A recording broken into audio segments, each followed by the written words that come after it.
Hey everyone, I'm Katrina, and in this video, I'm giving you my favorite Spider-Man movies ranking from worst to best.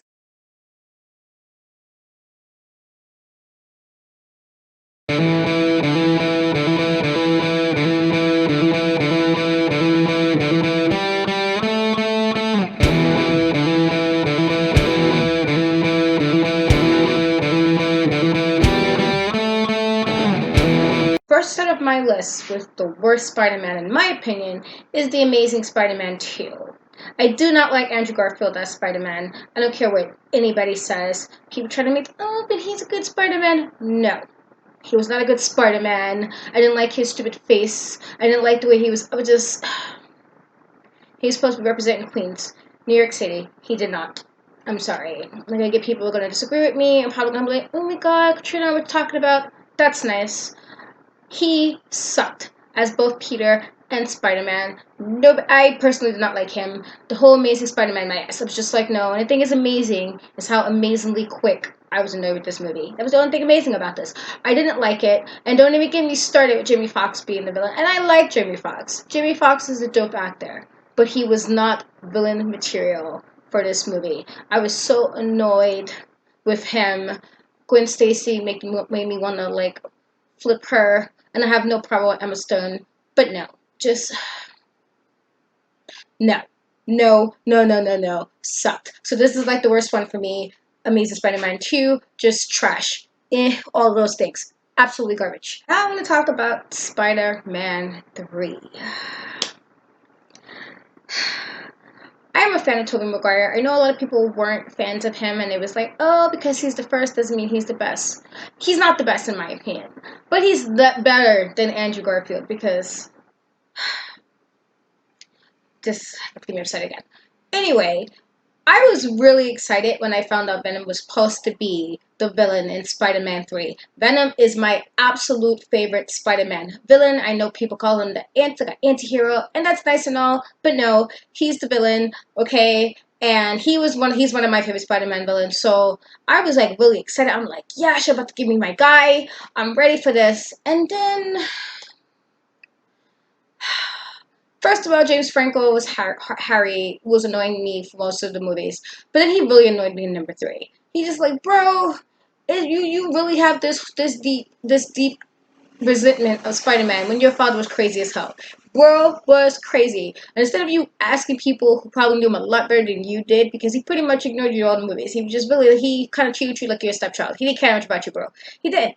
So you had all this animosity for all these movies about freaking Spider-Man, and then you sitting here doing a malarkey with Mary Jane, and I was just like, okay, just a bunch of foolery. It just annoyed the heck out of me. I hated Gwen Stacy in this one. I was like, you know what, somebody could just flip her somewhere in front of a car. I don't really care. Just and then like the worst part of this is when he became like the black Spider-Man, I guess like evil Spider-Man. That he had like his instead of him being like where he was ready to like he was dealing more like not as a good guy. He was like more willing to deal with his angry feelings, and in that way, it kind of interact with how he would save people, how he would do things. Bro was sitting there doing these dance sequences, and I'm like, so this what we doing, Peter?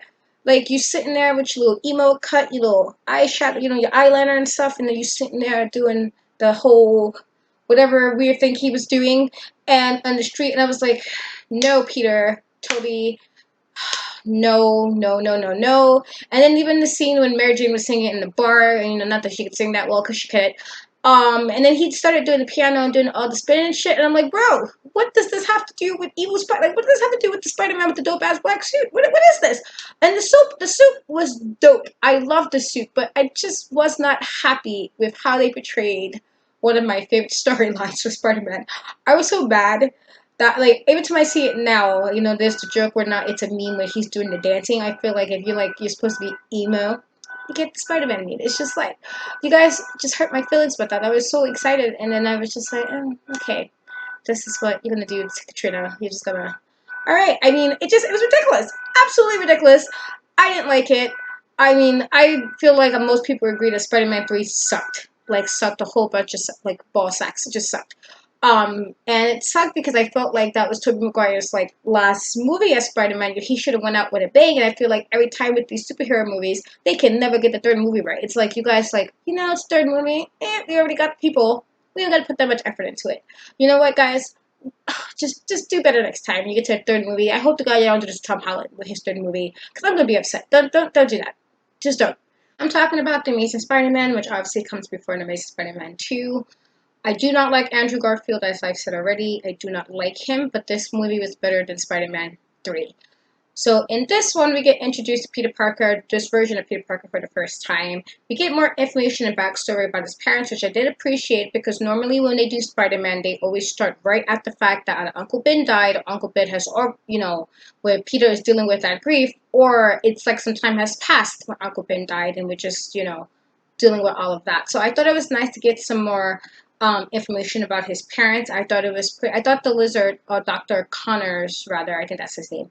I thought it was nice to have, I felt his reasoning for wanting to be, his what he wants to do to the human race was a little bit more logical than some villains. Like sometimes villains do crap, but I'm like, so you're gonna do all this because this? Oh, okay, that's the reason. So I'm gonna do all this extra stuff to human people, or I'm gonna do this for the world and have some really dumb monologue about why. So it wasn't like that bad as far as his reasoning. So it was pretty good. I thought the special effects was pretty okay, considering it wasn't the greatest Spider-Man movie, at least to me, but it was better than Spider-Man 3. So that is why it is this place on my list. Now I'm talking about the very first Spider-Man movie with Tobey Maguire. I am a big Spider-Man fan, and I was just really excited. I watched the cartoon growing up, and it was an amazing cartoon. I remember the theme song very well. I watched that crap every day. All my other things like Power Rangers and like X-Men and Batman, I watched that all the time. So I was very happy, it was coming for us. Like we finally got to see Spider-Man in a movie. It wasn't just like a TV show. It wasn't just a cartoon. We were gonna finally have him. And at the time, nice introduction to Spider-Man. His how he got the bite. What happened with him and Uncle Ben, with the whole wrestling thing. You had Randy Savage, which was pretty dope to have him in the movie. Poor Uncle Ben died. And Uncle Ben always dies, and sadness, and what comes great power comes great responsibility. That quote. I thought for a good intro movie, it was great. Like, Tobey Maguire, was a nice intro to, I want to say, a lot of the superhero movies, because he's one of the first superhero movies we got when they was adapting comic books to movie from Marvel, at least. So I thought it was pretty dope. I was not, obviously I feel like, Tom Holland did the job better as Spider-Man, but for me, that I feel like it's pretty solid on my list that it lands where it is right now, Next up is Spider-Man Far From Home, which is the second movie with Tom Holland's Spider-Man. It follows everything that happened after Avengers Endgame. Spider-Man, in Endgame, if you haven't watched it, which I hope to God you have by now, but if you haven't watched it, when Thanos did the first snap in Infinity War, Peter Parker was one of the people that died. I was very upset, okay? I was ready to flip some chairs. I saw the movie twice, I think, I saw it 3 times, Infinity War. So every time I watched it, even though by this point I already knew it happened, I was sad. And I was like, no, Peter, why? He called out, Mr. Stark, and I was like, oh, chest, heartbreak, tears, all that good stuff. So this follows, Iron Man saves the day, because Raggedy Peter Quill, who I would not forgive, because he's the reason Tony died, because if you was just being regular in movie 1 and stop being emotional about your woman dying, like, it sucks, we people lose boyfriends and girlfriends all day. We lose them every day, and we're not sitting here messing up humanity. So Peter Quill is the reason why all this happened, and the reason why we lost Tony Stark. I don't care what anybody says. I'll argue anybody about this. So anyway, Peter Parker died. I was hurt, even though I knew logically he had to come back because he had another movie, but after, Tony Stark's do his thing, he does the snap, and everybody goes back to normal, Peter Parker now has to deal with the fact that he lost his mentor, Tony Stark's. So, and the fact that I was a superhero all this time, I kind of disappeared for a little bit in some kind of dimension, and now, what do I do now? I want to enjoy being a teenager. There's, like, things happening. I want to do that, so Peter Parker now goes on this trip with his class overseas, and we get introduced to Mysterio, who, if you guys know, is the guy with the globe-looking thing on his head, like a fishbowl, because, I always felt like a fishbowl. And it's supposed to be like an alternate universe version. Supposedly, he's supposed to be from like another universe where things are happening, and he's helping Spider-Man. But if you know how Mysterio is, bro was lying. And Peter Parker just had to get to a place where he's like, I can kind of stand on my own feet and I can make the decisions. This is why Tony left all this up to me. So it was really good. It was, to me, not better than the first one. There were some funny jokes throughout it, though, that I was very appreciative of. The little haha moments that had me cracking up. But it was really well written. It was a nice, next part of Tom Holland's version of Spider-Man. And it was also a nice follow-up to the sad events that happened in Endgame. So I liked it. Again, not better than the first one, but it was very, very good. And I was glad. I'm like excited to see what they're gonna do with his third movie. But if you haven't watched it, which Jesus, I hope you guys have, please check it out. The Spider-Verse. The reason why it is not number one on my list is because it's not live action. I originally was going to do only the live action Spider-Man movies, but I didn't feel right not including it on my list because, let's face it, this is probably, if not one of the best Spider-Man movies we got to date. It's very well written. I loved Miles Morales. I loved, Peter Parker and the movie. All the other Spider people in the multiverses was pretty dope. So I feel like if you haven't watched it, because I do know quite a few people who have not watched it, which I don't understand why, but you definitely should check it out. It's definitely one of those top tier Spider-Man movies. Now I'm talking about Spider-Man 2. Spider-Man 2 is the second version of Tobey Maguire's Spider-Man that takes place 2 years after Spider-Man. And in this one, Tobey Spider-Man is trying to juggle being Spider-Man, but also having a normal life. He's in college now, he has Mary Jane, and it's a lot of like internal battle, like, could he still be Spider-Man? Is this worth it? Can he have his regular life? We also get introduced to Dr. Octopus, who does this experiment, like all smart men do in these movies, and in the process, his wife dies, and then he has these arms attached infused to his spine, and then he wants to do the experiment again and feel like he can do all this about the world. He pretty much is like, F the world now, that whole smart guy thing. They find some shit and then they want to do experiments knowing that this might mess up mankind, like, humankind, mankind, whatever. Of course, there's this train scene that I really, really loved, and this one, it kind of, even though the whole outside train in New York City was a whole no, because, like, they be thinking New Yorkers, when we see these movies, we don't be knowing what New York looked like. So I was like, bro, this does not exist in this area of New York City. But I guess, and the MTA, okay, if you think they're going to be sitting here and letting this happen. Okay. Anyway, I love that particular scene with the train in the movie, but this is actually one of my favorite superhero movies for Spider-Man 2, because it's very well written, and I like the internal struggle between Peter, but then also him wanting to be Spider-Man, or even thinking, should he continue being Spider-Man? I feel right for me not to give a shout out to the Spider-Man 90s cartoon. That cartoon was freaking dope. Okay, I love that cartoon. The only thing I would say is I really hated the women in that cartoon. The women was like really shady and like they were raggedy. Like Felicia Harding was always like going back and forth. Like she liked the guy with some money. She liked guys with money, and like Michael, aka Morpheus, who is like, the guy who was like the vampire dude.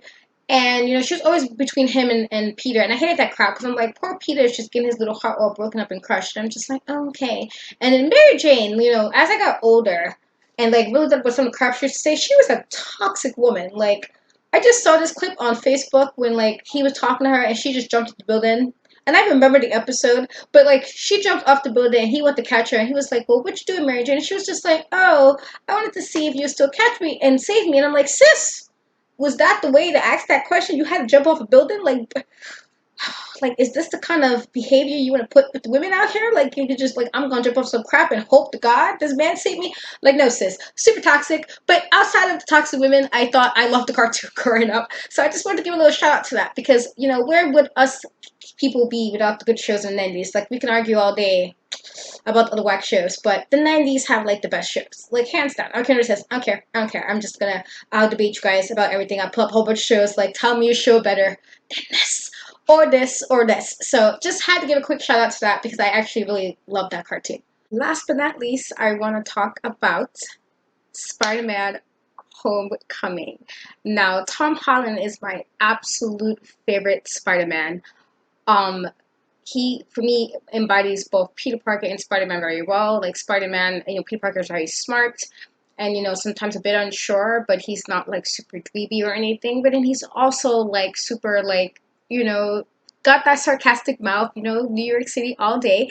And I felt like Tom Holland embodies that, and why they was like joking, like he's always spoiling stuff for the movies and everything. I felt like this time they got the perfect person, and then he's young, so that kind of gives him some longevity in the Marvel Cinematic Universe, depending on how long they decide to give his story.